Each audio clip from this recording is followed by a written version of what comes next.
Cricket বন্ধ করে আসলে আমাদের কোনো কিছু না। আমরা যে টাকাটা আর্ন করি ম্যাক্সিমাম আইসিসি এবং স্পন্সর থেকে টাকাটা কিন্তু আসে। ছেলেদের ক্রিকেটের পাশাপাশি মেয়েদের ক্রিকেটের অর্জনটাও কিন্তু বেশি। আসলে ক্রিকেটের সাথে রিলেটেড যারা সবাইকেই আমি মনে করি অপমান করা হয়েছে। আসসালামু আলাইকুম সবাইকে। আপনাদের অনেক ধন্যবাদ যে আমাদের জন্য এতক্ষণ অপেক্ষা করেছেন। আমরা আসলে আজকে এই অবস্থানে আসার পেছনে অনেকগুলো কারণ আছে। আপনাদের হয়তোবা দেখে মনে হতে পারে যে একটা ইস্যু নিয়ে আমরা কথা বলছি, বাট আমরা দিনের পর দিন, মাসের পর মাস আমরা বিসিবির সঙ্গে অনেক বিষয় নিয়ে প্রতিনিয়ত ক্লোজ ডোরে, ওপেন ডোরে সবভাবে চেষ্টা করেছি বিভিন্ন জিনিস নিয়ে সমাধান করার। কিন্তু দুঃখের বিষয় এটাই যে বিসিবি থেকে আমরা এখন পর্যন্ত কোনো ধরনের সমাধান পাইনি। আমরা এর আগেও ঢাকা লিগের বিষয় নিয়ে আমরা বিভিন্নভাবে যোগাযোগ করেও তারা বিভিন্নভাবে আশ্বাস দিয়েও সেটা ফেল করেছেন। তারপরে আমরা যতগুলা ইস্যু না হলে 15 থেকে 20টা ইস্যু নিয়ে আমরা বিসিবির কাছে প্রতিনিয়ত গিয়েছি, কিন্তু বিসিবি থেকে আমরা নট এ সিঙ্গেল সাবজেক্ট যেটার আমরা সমাধান পেয়েছি। তো এটা খুবই দুঃখের বিষয়। আর সব কিছুরই একটা লিমিট আছে। আমার মনে হয় লিমিটটা ক্রস করে গেলে তখন অ্যাকশন ছাড়া আর বিকল্প কোনো অপশন থাকে না। তো আমরা আজকে যেটাই করছি আমরা অসহায় এবং বাধ্য হয়েই করা। তো আমাদের বেশ কিছু ইস্যু এর মধ্যে আছে। আমরা অনেক বিষয়ে কথা বলেছি, তার মধ্যে কিছু ইস্যু আমাদের আজকে মনে উল্লেখ করা উচিত। তো আমাদের কমিটি বা আমাদের প্লেয়ারদের যারা আছে সবাই একটা একটা বিষয় নিয়ে কথা বলবে। ফার্স্ট আমি রিকোয়েস্ট করব সোহান যদি ঢাকা লিগের বিষয়টা একটু ক্লিয়ার করো।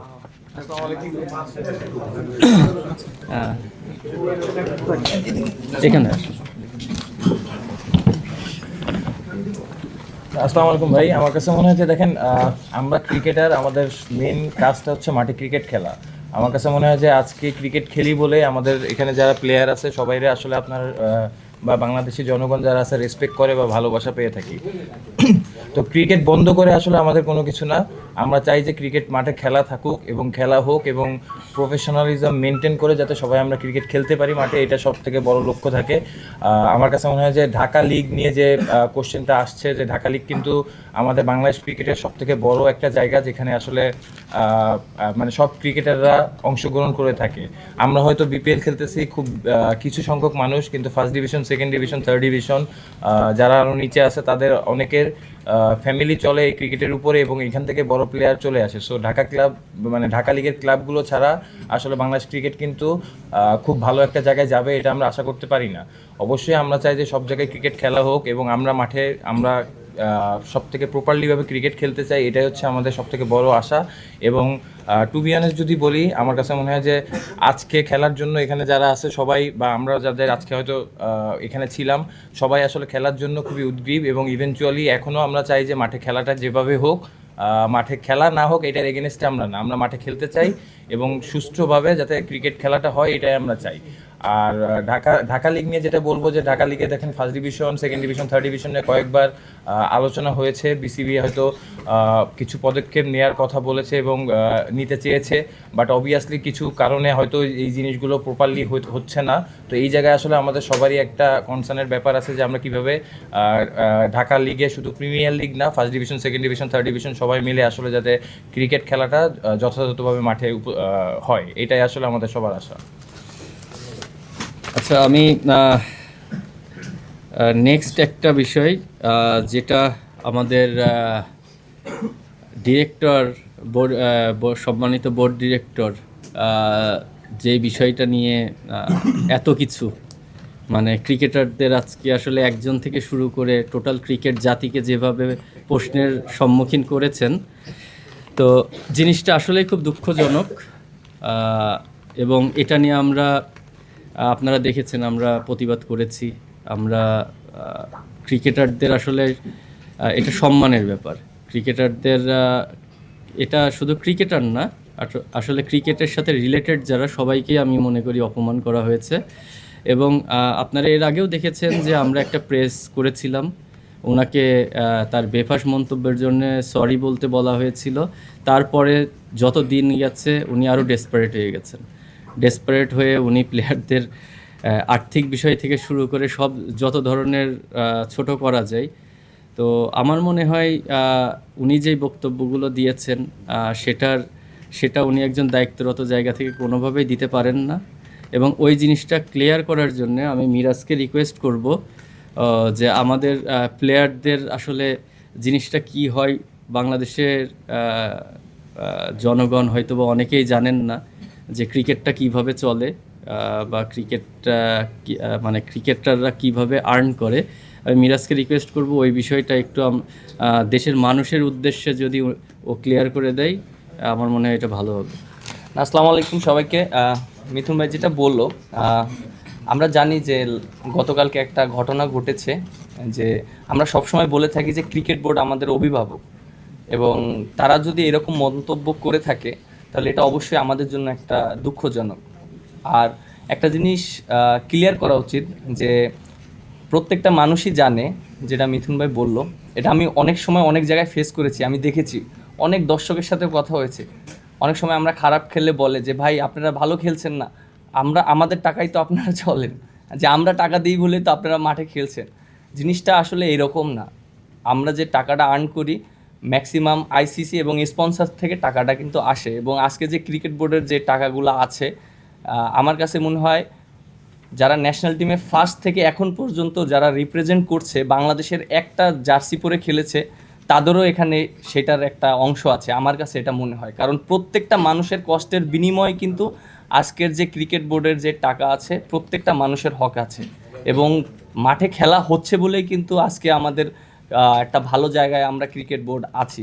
সো মাঠে যদি খেলাই না হয় তাহলে কিন্তু স্পন্সারও আসবে না, বা আইসিসি থেকেও যে রেভিনিউটা পাওয়া হয় সেটাও পাওয়া হবে না। বাট আমার কাছে মনে হয় যে আমাদের এটা শুধু ব্যক্তিগত না, এটা প্রত্যেকটা ক্রিকেট ক্রীড়াঙ্গনের জন্য এটা একটা লজ্জাজনক। আর আমার কাছে মনে হয় যে যে উনি যে মন্তব্যটা করেছেন, আমি জানি না উনি কিভাবে করেছেন, বুঝে করেছেন না না বুঝে করেছেন, আমার কাছে এটার কোনো ব্যাখ্যা নাই, তিনি এটা ভালো জানেন। আর আমার কাছে মনে হয় যে তার যে পজিশনের থেকে এরকম মন্তব্য করাটা আসলে ঠিক না। যে মানে এটা আমার কাছে মনে হয় শুধু এক ক্রিকেট অঙ্গন না, যে কোনো জায়গায় কিন্তু একটা দায়িত্ব অবস্থায় থাকে এরকম মন্তব্য করা উচিত না। আর আমরা ক্রিকেটাররা যারা আছি, আমরা সবসময় চেষ্টা করি ভালো ক্রিকেট খেলার জন্য, মাঠে ভালো পারফরমেন্স করার জন্য। এবং আপনারা যেটা জানেন যে আমরা কিন্তু সবসময় সমালোচনা হই, আমরা মাঠে খেলি, পারফর্ম না করলে এমন কোনো প্লেয়ার নেই বাংলাদেশের মানুষ সমালোচনা করেনি। আপনারাও সবসময় সমালোচনা করেন বা সবসময় আপনারা ভালো বলেন, বাট আমার কাছে খুব ভালো লাগছে যে আপনারা আমাদের এখন যে আমরা যে স্টেটটা নিচ্ছি, আপনারা আমাদেরকে সমর্থন করছেন, এই জিনিসটা আমার কাছে খুবই ভালো লেগেছে। এবং আরেকটা ইস্যু নিয়ে কথা বলতে চাই, যে প্রত্যেকটা মানুষের জানা উচিত যে আমরা যে আর্ন করি, আমরা কিন্তু আমরা মনে হয় বেশি ট্যাক্স দিই। হ্যাঁ, আমরা 25 থেকে 30% ট্যাক্স দিই। দ্যাট মিনস আমরা কিন্তু সরকারকে কিন্তু টাকা দিই, এবং অনেকের ধারণা আছে যে সরকার থেকে মনে হয় আমাদেরকে টাকা দেয়, সরকার থেকে আমরা টাকা পাই না। আমরা সম্পূর্ণটা ক্রিকেট খেলে, মাঠে ক্রিকেট খেলে সম্পূর্ণটা আমরা ওইভাবে টাকাটা পাওয়া হয়। এই জিনিসটা হয়তো ক্লিয়ার করা হয় না, আমাদেরকে অনেক ধরনের ভুল বোঝানো হয়। সো এই জিনিসটা সবার জানা উচিত। আচ্ছা, আমি নেক্সট পয়েন্ট হচ্ছে মেয়েদের বিষয়ে আপনারা একটা জানেন যে মেয়েদের বিষয়ে একটা বড় ধরনের মানে কি বলবো, পুরা বাংলাদেশের একটা প্রতিবাদ একটা শুরু হয়েছিল। তো এই বিষয় নিয়ে সব সময়ের মতন আমরাও সোচ্চার ছিলাম, আমরাও বিভিন্ন ভাবে বোর্ডের সঙ্গে যোগাযোগ করেছি, বুলবুল ভাইয়ের সঙ্গে এই বিষয়গুলো নিয়ে কথা বলেছি। কিন্তু দুঃখজনক হলেও সত্যি যে 2 সপ্তাহ সময় নিয়েছিল ওনারা, এখন পর্যন্ত আমি জানি না কোনো ধরনের কোনো স্টেপ নেওয়া হয়েছে কি না। তো আমি এই ব্যাপারে রিকোয়েস্ট করব শান্ত যদি একটু কথা বলেন। আসসালামু আলাইকুম। না, আমার মনে হয় যে মিথুন ভাই যে বিষয়টা বলল, মেয়েদের যে বিষয়টা, আমরা সবসময় অধিকারের কথা বলি, সমান অধিকার, সমানভাবে যেন আমরা সবাইকে ওই প্রায়োরিটিটা দেই। পাশাপাশি আর একটা জিনিস বলা হয় যে স্পেশালি মেয়েদের ক্ষেত্রে যে তারা যেন সেফ ফিল করে, স্পেশালি যখন বাইরে যায়, অনেকে জব করেন, অনেকে বিভিন্ন ধরনের কাজকর্ম করে থাকেন, বাট দিন শেষে যখন একটা মেয়ে বাইরে রাস্তায় হাঁটবে বা কোনো একটা জায়গায় কাজের জন্য যাবেন, সেখানে যেন সেফ ফিল করেন। সো এই জিনিসটা আমরা সবাই কিন্তু চিন্তা করি বা ফিল করি যে এরকমই হওয়া উচিত। রিসেন্টলি যে ঘটনাটা ক্রিকেট রিলেটেড হয়েছে, এটা খুবই দুঃখজনক। আমি মনে করি যে এই জিনিসটা খুব দ্রুততার সাথে সমাধান করা উচিত ছিল, যেটা এখনো পর্যন্ত হয়নি। এখানে আমরা ছেলেরা যেরকম ক্রিকেট খেলি, এখানে মেয়েরাও ক্রিকেট খেলে। এখানে অনেক ইস্যুস আছে, ফ্যাসিলিটিস খারাপ বা তারা কম সুযোগ পাচ্ছেন, এরকম অনেক কোশ্চেন আছে। বাট এই বিষয়টা তো অনেক সেন্সিটিভ, আমরা সবাই জানি। সো এই বিষয়টা আমরা সবাই আশা করেছিলাম যে খুব সুন্দরভাবে দ্রুততার সাথে সঠিক একটা সিদ্ধান্ত নিয়ে তাদের একটা সুষ্ঠু বিচার করা হবে। বাট এখনো পর্যন্ত এই জিনিসটা বারবার ডেটই পিছানো হচ্ছে, বা আসলে কোনো ওয়ে এখনো পর্যন্ত আমরা কেউই দেখিনি। সো এটা খুবই দুঃখজনক, কারণ আমি মনে করি যে ছেলেদের ক্রিকেটের পাশাপাশি মেয়েদের ক্রিকেটের অর্জনটাও কিন্তু বেশি আমার ছেলেদের থেকে। আমার মনে হয় তারা আরও বেটার ক্রিকেট খেলেছে বা বেটার কিছু বাংলাদেশ ক্রিকেটকে দিয়েছে। সো তাদেরকে ওই এশিয়া কাপও জিতেছে, তাদেরকে ওই প্রায়োরিটি দেওয়াটা ইম্পর্টেন্ট। আপনি যদি দেখেন এশিয়া কাপ জেতার পরে অনেক মেয়েরাই আছে যারা এখন আসলে ক্রিকেট খেলতে চায় বা ক্রিকেট মাঠে আসতে চায়, কিন্তু এই ঘটনা ঘটার পরে আমি নিজেই অনেক দেখেছি যে আসলে ফ্যামিলি থেকে বা নিজে থেকেই ওই আসার সাহসটা পায় না। সো এটা তো আসলে খুবই দুঃখজনক। আমার মনে হয় যে ছেলেদের ক্রিকেট যেভাবে সামনের দিকে আগাচ্ছে, মেয়েদের ক্রিকেটটা ওইভাবে সামনের দিকে যদি আগে, তাহলে আমাদের দেশের ক্রিকেটের জন্যই ভালো। সো আমরা সবাই আশা করেছিলাম বা আশা করি যে এই জিনিসটা যত দ্রুত সম্ভব একটা প্রপার ইনভেস্টিগেশনের মাধ্যমে জিনিসটা যেন সমাধান হয়। যেহেতু এটা এখনো হয়নি, আবারও আমরা আশা করি যে এই জিনিসটা যেন তাড়াতাড়ি হয়।